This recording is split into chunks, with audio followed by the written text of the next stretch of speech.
We're now talking more business. We go to inflation, where latest figures from the National Bureau of Statistics show Nigeria's headline inflation experienced slight increase, reaching 34.80% in December 2024.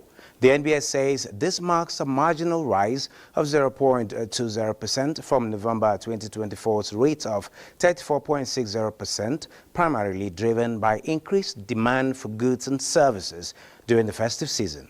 In December 2024, the headline inflation rate of 34.80% was 5.87% higher than the rate recorded in December 2023, which stood at 28.92%. This year-on-year increase indicates a rise in the cost of living compared to the same month in the previous year. On month-on-month basis, the headline inflation rate in December 2024 was 2.44%, slightly lower by 0.2% compared to the rate recorded in November 2024, which was 2.64%. This indicates a slight increase or decrease in the rate of price increases from November to December 2024.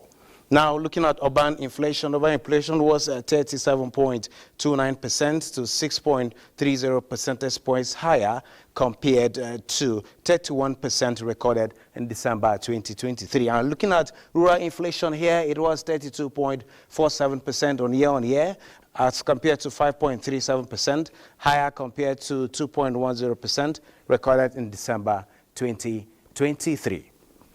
Now, partners in NCC partners, NCC, FCCPC, where a memorandum of understanding has been signed to protect Nigerians. The Federal Competition and Consumer Protection Commission has signed that memorandum with the NCC with the view to ensure that patronage Nigerians are protected from exploitative practices in the telecommunications sector, as well as foster economic growth through regulatory collaborations, enhance market efficiency, and prioritizing consumer welfare. 2018, which explicitly provides for cooperation and collaboration between the FCCPC and other sector regulators. This synergy is critical to ensuring comprehensive oversight and consumer protection without regulatory conflicts or duplications.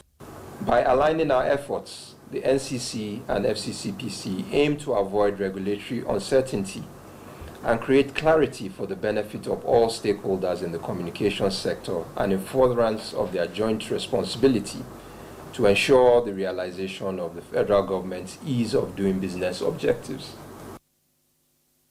Now looking at global stocks today, from Europe to Asia, America and Africa were relatively on the gain side, except for Nigeria that closed in red for the fourth consecutive session, with the all-share index down by 1.47% at 102,095.95 basis points from 103,622.09 points recorded on Tuesday. Univenture was the most traded stock by value with 70.31 million units traded, while Boa Foods was the most traded stock by value, worth 2.52 billion naira. And for South Africa, JSE Top 40, which is the biggest in Africa, the market is positive with 1.84%. And looking at Tunisia, Tunisia's Tune Index is 1.11 percentage point increase at the end of a transaction today.